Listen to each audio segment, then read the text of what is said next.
And Francie. All right, so Deb, the floor is yours. Well, I'm going to say again, I can't be happier to have Emily Carter Mitchell as my last hurrah for the gallery, who has always been there to support us and has frequently gone above and beyond to share her artwork with us. She's a fantastic photographer. And she has the show this time was a new twist, I feel like, Emily. It just feels new. I was very taken by it, by the concept behind it and by the images themselves. So let's take a look at the centerpiece, the namesake of the show. Can you get Heaven and Earth up on the screen for me? I will. There you go. That is just an ethereal image. I just love the way that sunbeam shines through and lights up the moss. And you really, I mean, you helped me because I had started to put this together, this art exhibit, and was struggling with what to call it, and definitely had not picked the signature piece to really exemplify the feeling and emotion that I have when I connect with nature and the environment and the environmental differences that I experience. And this was indeed a very, very unique moment. So I do indeed feel that heaven and earth interconnect in this scene. And this happened to be on Mount Desert Island in Maine. And it's a little back road behind a little lower headlock pond that actually is only residents are supposed to go down. And I happened to see the sun kind of filtering through this little bit of early morning foggy haze. And I came around the corner and saw this dead tree right in the middle of it. And of course, screeching halt, jump out, because the light changes so very quickly. And I had to think really fast on my feet and try a variety of ways of how to capture it. But it gave me a real sense of power and magic that I had never, ever really sensed before. This was really the first godlike feeling that I had when I was capturing an image, that there was something so spiritual in the scene. And the moss and the old trees and everything like that really just, you have a sense of new with old and promise and the past all kind of in this one scene. So this one really, it's one of those that really reaches to my heart in regards to what it can represent. Yeah, I absolutely love it. It has such strength and such dignity. It's just beautiful. I love getting lost in the different kinds of mosses and lichens on the front of it. Yeah, because this is probably a patch of woods that nobody ever walks on, because it's, like I said, it's tucked back in a private road that tourists would never go into. So you know, the most that would walk there are probably red squirrels and mice and probably some deer, but that's about it. That's all that walks through here. So it really is an untouched nature, which is, I absolutely love that. And so you were in Maine at the time. Yes. I never know where I'm going to find a picture posted from. You're all over the place. Yeah, just wait for this year. It's going to be even more exciting. Okay. Shall we move on to Foggy Morn? Sure, you bet. That happens to be next. Or you can tell me what's next. No, you tell me. This is good. Yeah. So I think you had a couple of questions about how, where, what, why. Yep.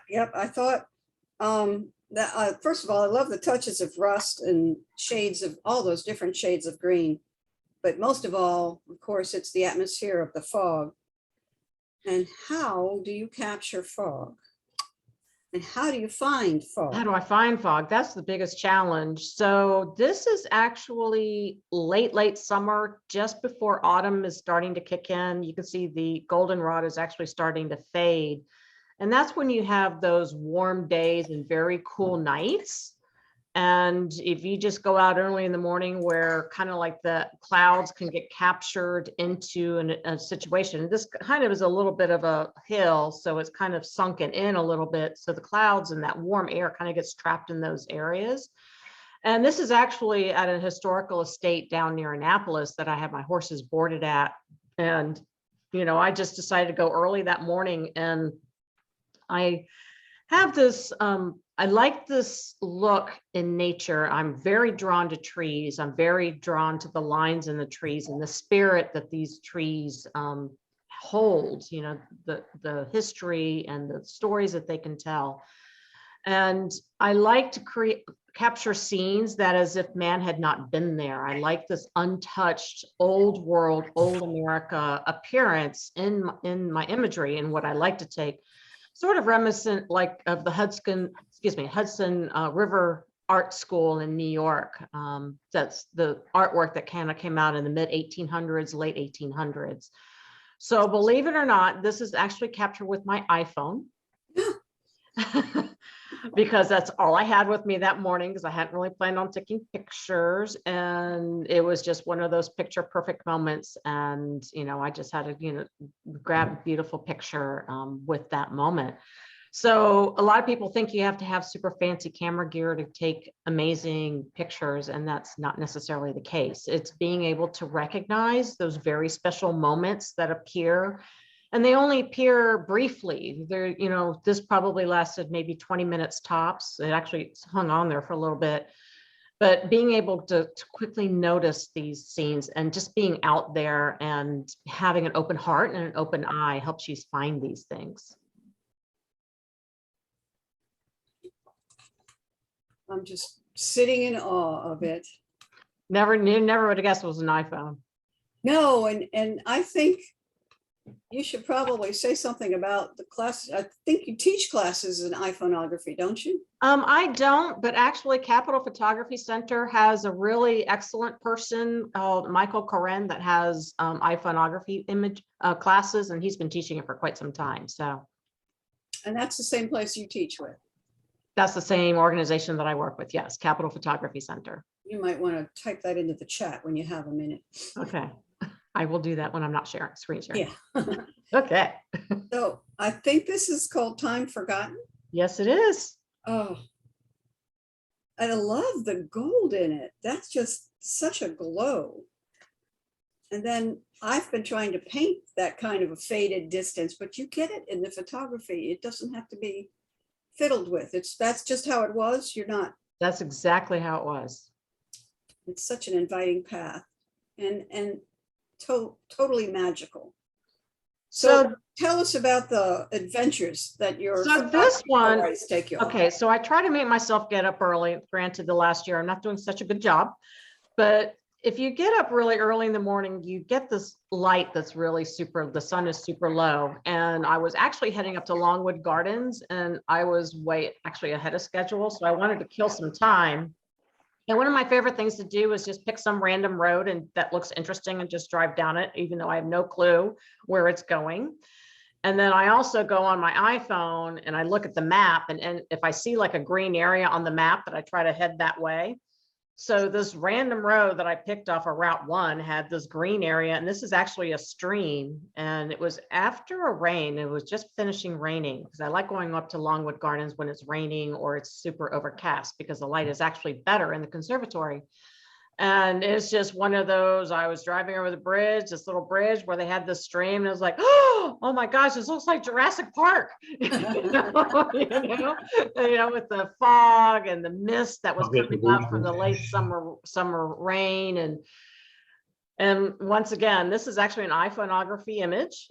And so this is a quick iPhone shot, because all my camera gear was geared up for flower photography, not for landscape photography. And I used some creative editing apps on my iPhone. This one was actually used with the Mextures app, that you can add these different filters that create a little bit more. So it's a little bit softer tones, a little bit of grit to it. A little bit of that orange was added in from one of the filters I used, but this was a really dirty stream because it had been raining pretty hard. So So I just, managed to see this beautiful scene and design that beautiful curve of the stream, the raging stream, really through this abandoned, again, another random natural area that isn't a park or anything like that. It's just in a community area where people own the land but don't touch it. And I just love situations like that. That's gorgeous. Yeah. I just love this painting. This is probably my #2 favorite. Is that Heaven right? and Earth is #1. This is Well, I know what you're inheriting after the show. That's illegal perks. I don't go for that. Well, you're going to be retired, so it doesn't matter.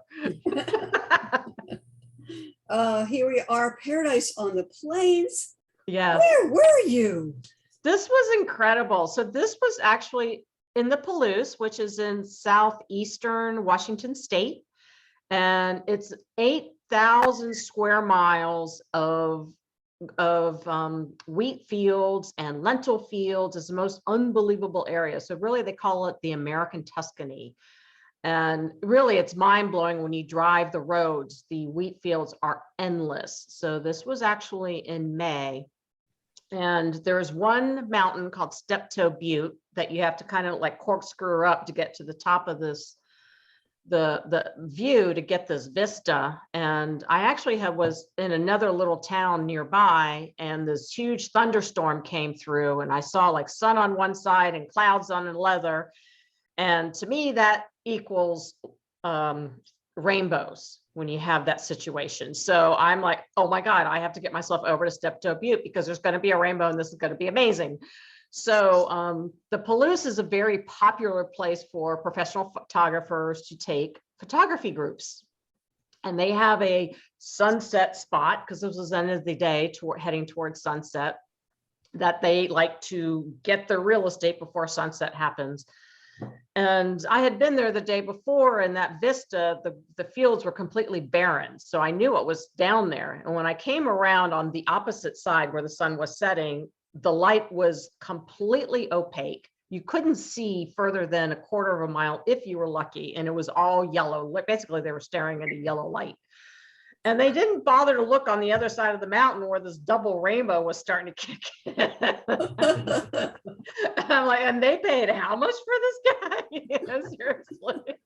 I'm like, if they only just looked at the light and realized the atmospheric conditions, go on the other side, and you got this amazing, absolutely incredible view. And it was just breathtaking because, just the horizon just seems to go on forever, and you can see the thunderstorm gradually fading away over the plains of the Palouse.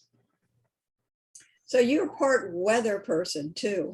Oh, absolutely. I'm a weather chaser. So in this area, we're getting a bunch of rain this week. So I'll follow the rain bands, and I actually go to Patapsco Valley State Park and go to the waterfalls, the Cascade Falls between rain bands, and you'll get it nice and surging with lots of rain. So yeah, I love weather, because really weather is what makes your images different and unique, because no two weather patterns are the same. I'm in awe of you, because you know your birds, you know your weather, you know your cameras. Yeah. Amazing. And this is another great example, sheer heaven and earth. This is a great juxtaposition. I can't say it, but you know what I mean? Intermingling the two together that really show how both earth and sky work harmoniously together. It really does support your theme. Again, that's such a new theme for you, and we're gonna have to have tea. We're gonna have to have tea. I don't know, might have some cocktail. Okay, red sky at night. Look at that. This is red sky at night.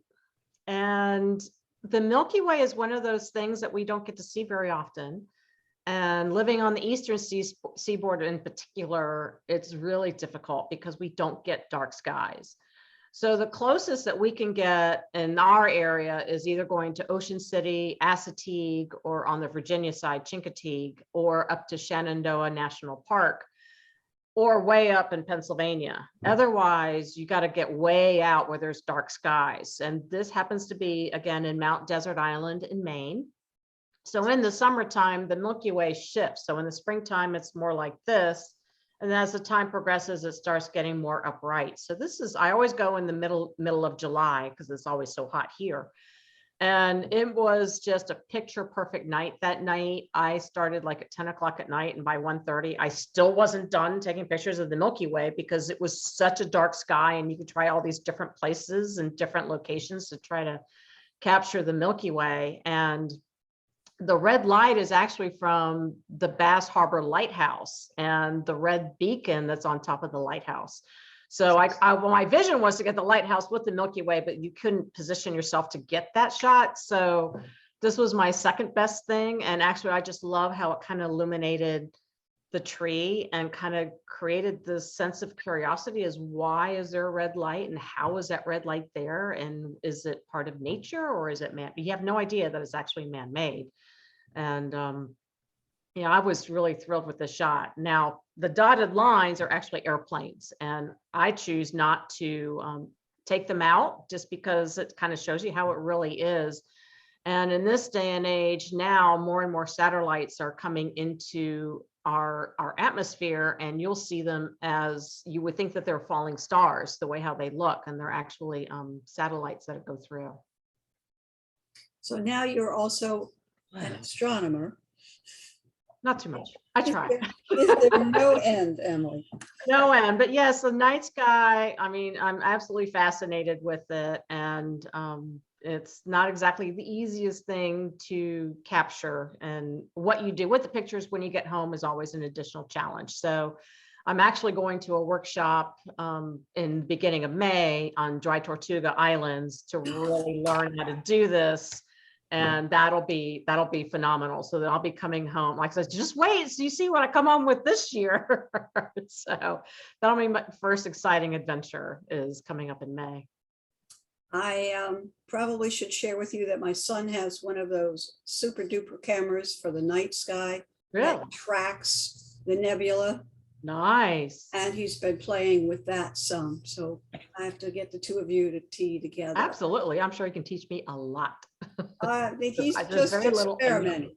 He's feeling his way and enjoying it. I told him he'd have to have a show one day. And he said it would take about 10 years for him to get 15 pictures like that. Are you kidding? Some of them he has to photograph for like 10 nights in a row. Really? And he has a 30-minute window.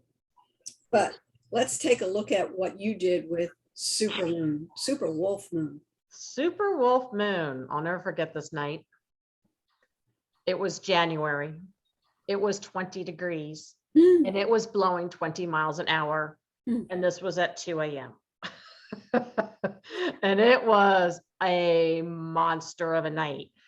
Now, I happen to be fortunate because my neighbors started building their house. So they built the foundation, the cement was cemented in, but nothing else was built. So I basically had a cement bunker with an open roof that I could go hide in this 20-mile, 20-degree weather.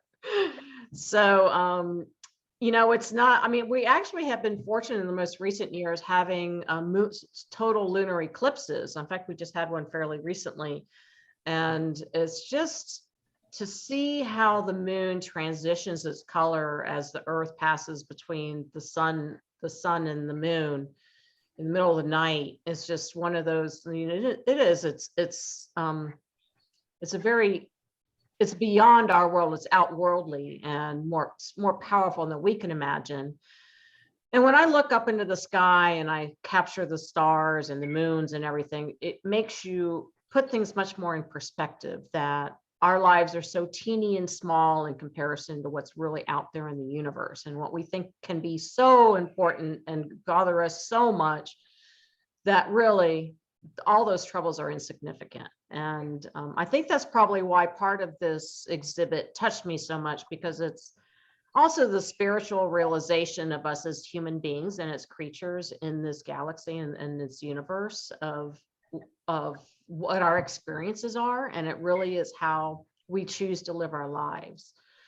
So even though it was cold, 20 degrees and 20-mile winds, I chose to go out and freeze my little butt off to get this shot. So my other choice would have been to sleep in the bed and I would have totally missed it.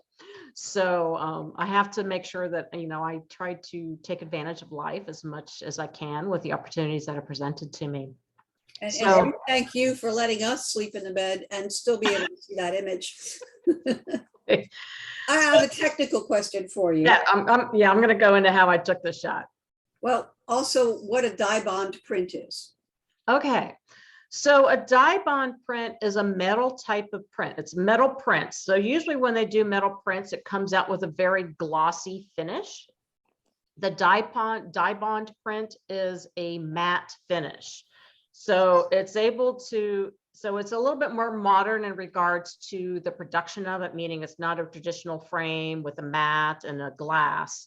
It's something a little bit more modern where it doesn't have a frame and it's very durable. So you don't have to worry about it getting dusty or fading or anything like that.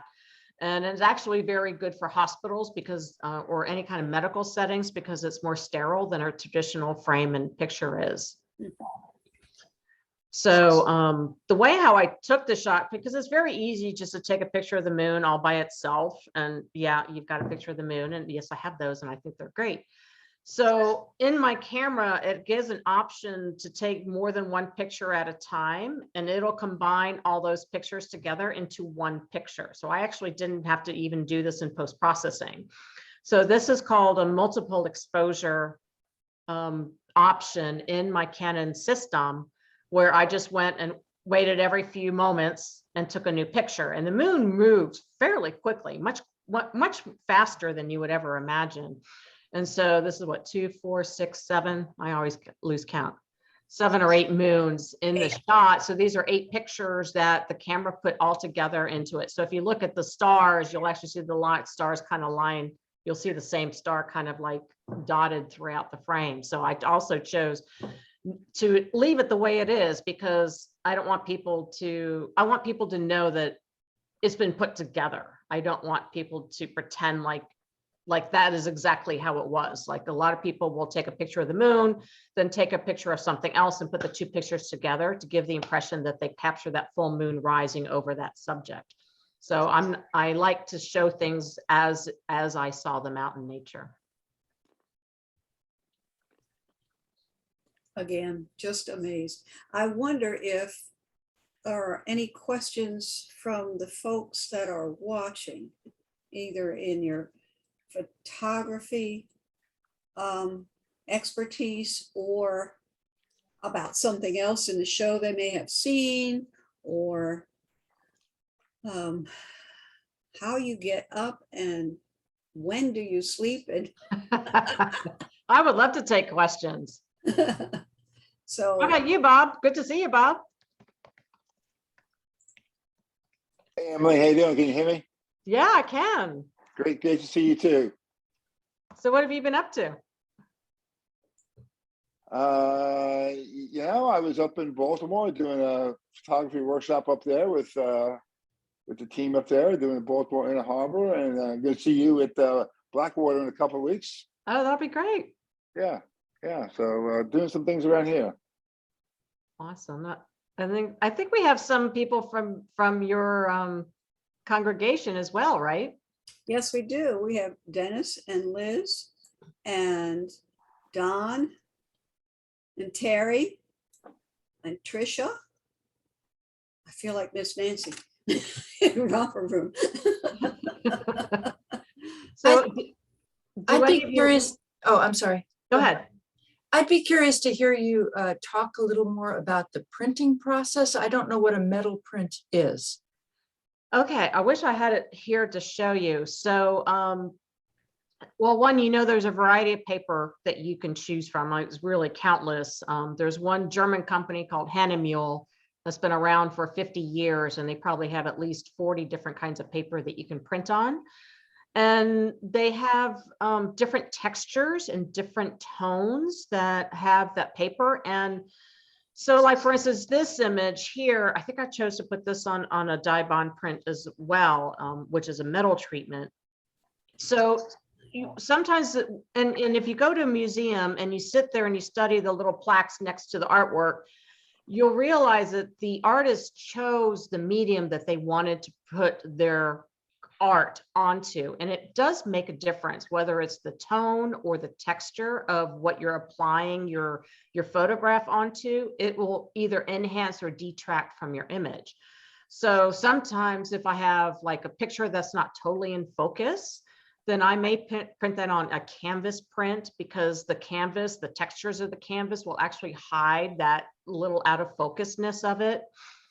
Now, if I have a picture like this, where it's very vibrant and very structural in nature, a paper may not necessarily really help bring out the vibrancy of the scene.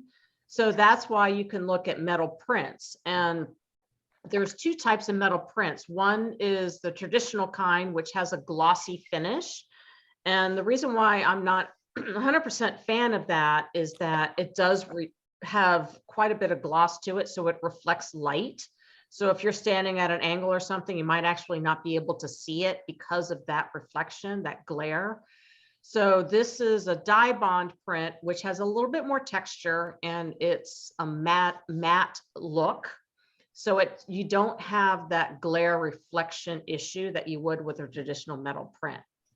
So the longevity for them is quite long. They are considered archival, and I'm not sure if you heard me mention that it's good for medical environments because it's much more sterile than a traditional framed print or a canvas print. Emily, how large did you print this? Like what's the? Oh, that's a good question. I don't have that up. Is this a relatively large print? I can make it as large as I want to. With Okay. this exhibit, when I printed it, I didn't make this super huge because of the space I'm actually going to be hanging this in. Mm-hmm. So this exhibit will actually be hung at the end of April and at the Bernice Kish Gallery. And Deb did not know that. I kind of kept it quiet. No, we knew that. And Yeah, you know, also, yeah, I think I mentioned it. So it will actually be physically hung in Columbia for the month of May and part of June. So and it is 36 by 24. 36 by 24. Thank you, because I didn't have Okay. that up. So pretty big. That's pretty large. It's pretty big, and it should Yeah. be. Yes, it should be.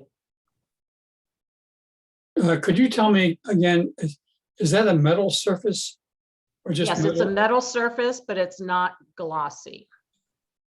And then it has a bar on the back or some means of Yeah, hanging. you can choose different ways of how you hang in the back. You can have nothing, or you can, so I have like a metal, it's square all the way around, so it'll lay flat against the wall, and then you just need hooks to hang it.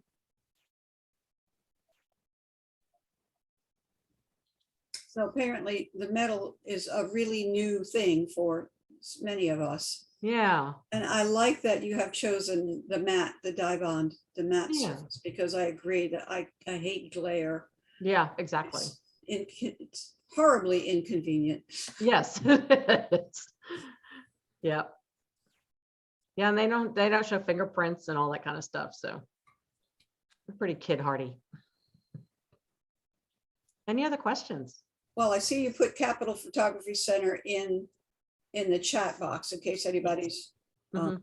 curious about finding your classes or any other photography classes Absolutely. there. Where is that located? Well, it's actually it's destination based. So she might be physically in Virginia, but the classes are really offered all over the place, all over Virginia, Washington, and Maryland.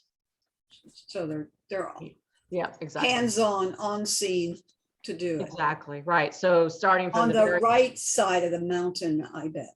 yeah, exactly. Right, exactly. So from the very beginning, like how to use your camera to how to use software. And there's a huge variety of subjects from flower photography to, iPhoneography. They have a little bit of everything. So I'm the nature and wildlife instructor. Okay. Yeah. I have a question, Okay. a bit off topic. Not at all. I know, Emily, when you're going to go to Costa Rica and with Holbrook, How do you know this? I don't know. How do you know I'm doing this with Holbrook? We have mutual friends. Okay. Well, I Maybe have the spring? dates. I just haven't told them officially. I need to do it, but I've just been overwhelmed the last week. It's going to be the beginning of May 2023. Thank you for that lead time. Yes, beginning May. And so once we get that online, then I can share that to you. Okay. Share it All right. in you. Are you Yeah. teaching? Is the implication then that you're leading this group or you're teaching the group, Emily? See, all of the above. See, oh my goodness. So And bilingual. Holbrook, And bilingual. Ah. so Holbrook Travel is an old family friend of mine. Giovanna Holbrook was my mother's best friend. And so I've known Giovanna since I was a little girl. I grew up with her daughters. And when Giovanna started Selva Verde, the Jungle Lodge in Costa Rica, my mother was the first manager for Selva Verde when it was just a little thatch hut, literally. So my mom ran it for the first 2 years, and now it's a huge compound now. So Holbrook Travels specializes in ecotourism, and they're one of the first ecotourism people that were in Costa Rica, because she started in 1984, I think is when about there is when she started Selva Verde. And so she has over 200 hectares of primary forest, which is pretty awesome. So Holbrook Travel offers ecotourism throughout the world, and they're very linked in with Elder Hostel as well as all the universities and everything like that for educational purposes, whether it's birding or anything, nature related. So it was just natural for me to call Holbrook because they've been there, done that. They own the t-shirt, they own the place. So it's just a matter of me calling them. Yes, they sell the t-shirts. So it's just me calling them, say, I want to do it, just hook me up. And they have the infrastructure and the trained guides and everything like that. And it's just a matter of setting the dates and setting the price. So yeah. I've been to Selva Verde and it's Yeah. wonderful. Yeah. I'll have to share with you what it looked like when my mother ran it way back when. So cool. Yeah. Yeah. Great. Yeah. Right. Well, maybe I'll get to go. We'll see. That would be great. Yeah. So lots of exciting things in the future. I hope so. How about this week? You talked about chasing weather this week. What's up? I'm probably going to go to I'm doing waterfalls. I think Sunday is my class, or Saturday, Saturday. So the Cascade Falls will be full. So I hope maybe I'll sneak in there maybe Thursday when it's raining. And then you said you had a class on waterfalls on the We have a weekend? class on waterfalls this Saturday at the same place. Perfect. Yeah, it'll be great. Yeah, exactly. Perfect. She even controls the weather. Oh, hardly. Hardly. Well, the weather cooperates with you anyway. Okay, and I think Terry raised her hand. Yeah, I've told my husband he's buying In Spring Rains for my Mother's Day gift. Oh, are you the one that's getting it? Yeah, I was just wondering if there's anything you can tell us about that one. How you got that I one. wish I had it loaded. Bear with me 1 second. I'm sure I can find it. So Spring Rains, where I've been talking about Patapsco Valley State Park, and bear with me 1 second. I know I have it in here. And this is actually in Patapsco Valley State Park, and it's in Cascade Falls. Yep, here we go. There it is. All right, so here, 1 second so I can actually see. So this is actually Lower Cascade Falls. So this definitely falls into that chasing the stream, chasing the weather, and going between rain bands. And it was really pouring for like a couple days. And so I just ran in there and, got my rubber boots on and put plastic stuff on my gear and wore a rain hat. And, it was probably mid-May when everything's nice and fresh and green. It's not late summer. And I just managed, this is a spot that many people don't stop in. And actually these logs have changed with the power of the water. And that's how I captured that shot. You just get there when you got to be there. So. Emily, you sound like our very own Indiana Jones, which reminds me that you should tell the story of how you first got into photography with your dad. How did I first get into photography with my father? So my father was an anthropologist. He specialized in Latin American studies. And we were in Bolivia in the 1970s, mid 1970s, when I was in high school, and he had a Pentax K1000. And I kind of said, Dad, I got to use the camera. And I would just, that's when I actually started, was way back when I was a teenager in the Andes of Bolivia. And, you know, having to learn the basic stuff just to take pictures with 36 frames. And I've always had a camera in hand in some form or fashion ever since then. I just didn't really get super serious about it until really when the digital age hit. And I got the digital camera, and really you could just take pictures until, you know, the cows come home, and you can become much more versatile and proficient because you can practice so much more with that. So I just really dedicated myself for a long period of time to really learn this art. And you know, nature has always been my passion. So I'm back to what I loved when I was a child, was being out and tromping in the woods and all that kind of stuff. So you used to tag along with him while he was doing his work. Yeah, exactly. Yeah. We would end up in these little villages and nothing but, you know, Aymara Indians running around, and yeah, had a great time. Oh, such a boring life you've had. I know. It's such a shame. I had a hard time choosing between this one and the first one you were showing with the Oh, yeah. light in the forest. Yeah. But my So- birthday's in June. So Terry, the one I printed was a square print, but it's really, you get so much more of the scene if you do the full picture. So let's talk separately, I would and then love you can that. tell me what size, and then we'll get exactly what you'd like to get. Awesome. Thank you, Emily. All right, you bet. Custom orders, wonderful. Yeah, exactly. Custom orders. All right. I was curious about that. You talked about going out there and putting plastic around your equipment and stuff. What kinds of things exactly do you do when it's raining and with your camera? Well, I'm trying to be careful, even with the rain. They actually make rain covers for your camera that are specific, so it's designed to go over the lens and the camera body. But you can be in a pretty good rain, and the camera that I use is water or weather resistant, so it should be able to take some rain as it is. So I just limit how long that I'm out there. I mean, I've seen people with their cameras and just let it out in the rain and they're fine, but I just don't have that comfort level.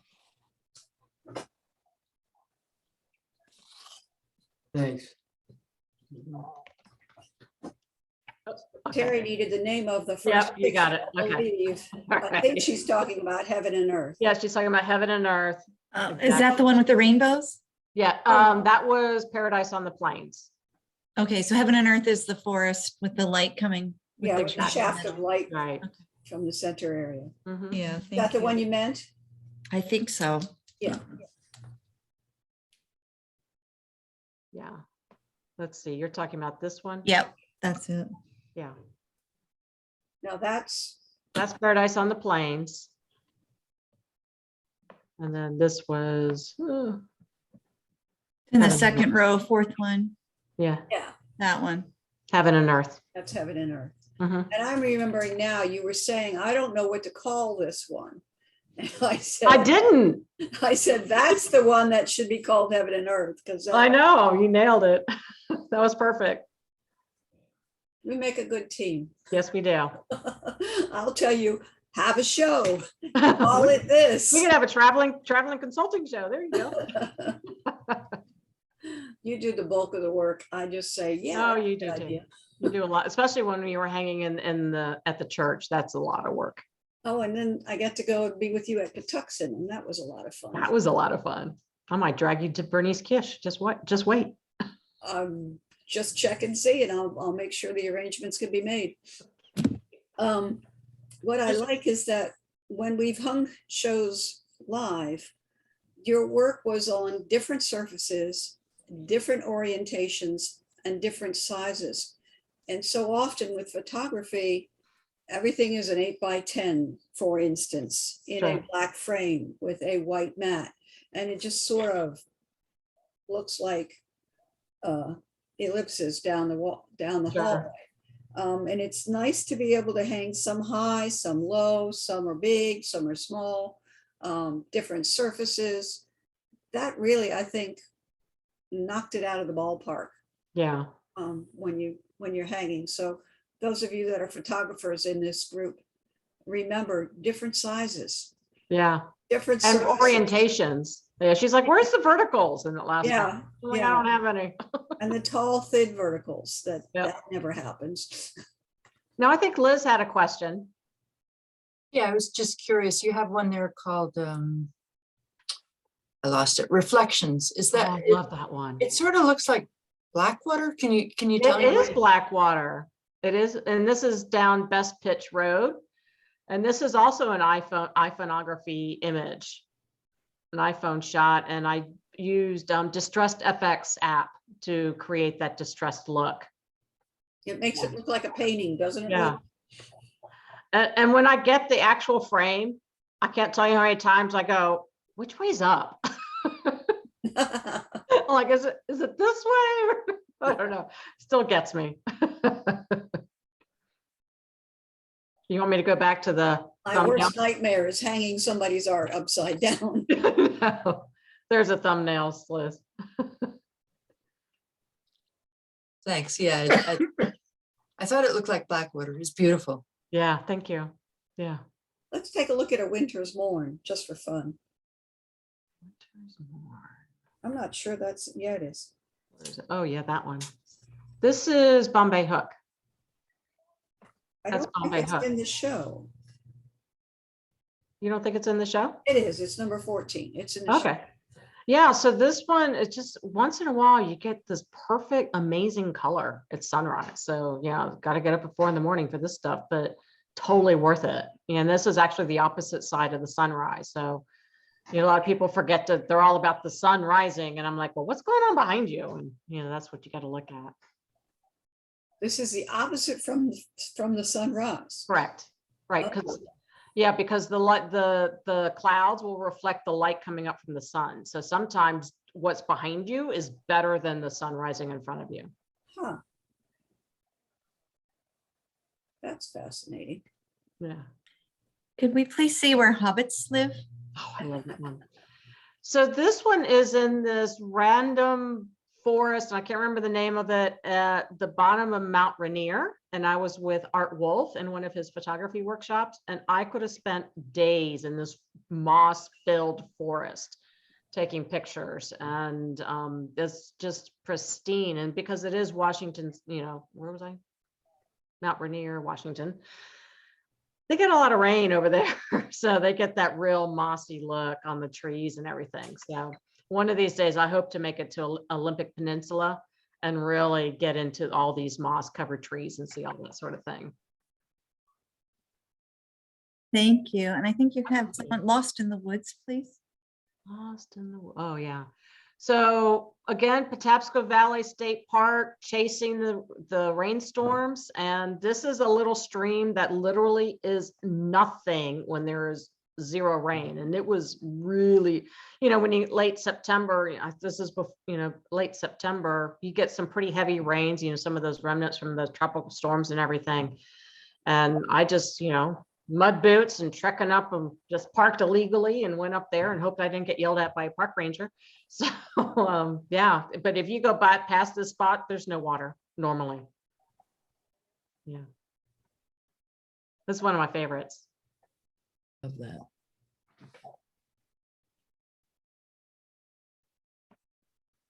Okay. Well, how much time? I think we're good with time, Deb. I think we're fine with time. And if we have any more questions, we have a few minutes to do that. Okay. But I want to thank everyone that came to enrich our experience today, because that's part of the fun, Exactly. finding out what other people are curious about and educating those that are curious about methods and materials or places and how to trump. Yeah, I'll be happy to share. Absolutely. It's so much fun to spend time with you. We should probably talk about this one then. You got Uh-huh. I love that. So this was bizarre. I have never seen this ever in my whole entire life. and I didn't even know what it was. So I had to look it up. So it literally is a fog bow. Instead of a rainbow, it's a bow that appears in fog, and I have no idea what atmospheric conditions cause it. But I've only seen, this is the only time I've ever seen it. And this was at Blackwater National Wildlife Refuge as well. So this was in autumn. Autumn is a wonderful time where you get those warm days and those cool nights that bring out fog. And anywhere that you have water, you have a better chance of fog being created. So this morning was unbelievable. Just fog, and I love fog. I got some really amazing shots that day. And when I rolled around on the wildlife loop, I thought I was winding up the day, and then this fog bow came out of nowhere and not just, stopped me in my tracks, and it was just absolutely incredible. I'm glad you thought of putting that one up because I had forgotten about it. Yeah. And it's such a phenomena that I doubt any of us have seen that. Yeah. I know I've never seen one. I'd never seen one either, and I don't know if I'll ever see one again. That's pretty unusual. Yeah, it really was. It was really neat. Yeah, so it just really makes you realize that there's definitely powers to be much larger than you that surround us and appear in magical ways and unexpected ways.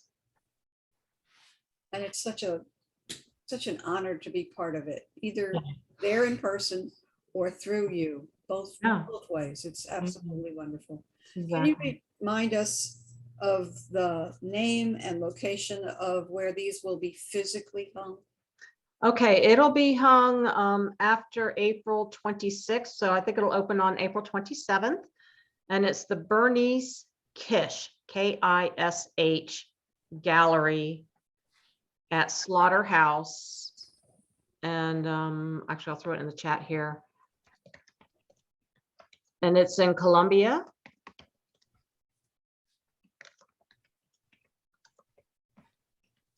So And you're then- hanging on April 26th. Yeah, hang on the 26th, bear with me 1 second. And then we're actually going to have a Meet the Artist reception on Saturday, April 30th at 10 a.m. If So, you help hanging the show, I will help you okay. if you need it. Okay. And we always have fun when we do it, and I'll take you out to lunch. Oh, I remember that. You tried to get me. Yeah, I think I still owe you one from the last time. No, you tried to get me drunk, and it doesn't take much. I'll just wave the bottle. That's it. That's it. Yeah, so maybe if you want to see some of these images in person, then feel free to join us at the Bernice Kish. And then, like I said, I actually gonna have a brunch reception on Saturday the 30th. So I'll actually be there in person. Whoa. Ah. I know. Well, Emily, I can't thank you enough for our years together. Absolutely. I hope that they continue to happen, even though I don't have this hat to wear in the future. Yeah. I'm gonna miss working with you, Deb. I have to We'll find a way to pieces. work together. Yes, we will. Absolutely. And I'm always going to be funneling people towards the gallery because I'll never forget that. Oh, yes, This is an important thing in my heart. exactly. Just I need not to be feeling so bad about missing deadlines, which I seem to do incessantly now. It's understandable. Anyway, thanks so much. Thank you. All right. And thank everybody for being here this evening. I truly appreciate it. Yes, thank you. Beautiful work. All right. Thanks, Emily. All right. Thank you. Thanks. Have a Thank you, good evening. Emily.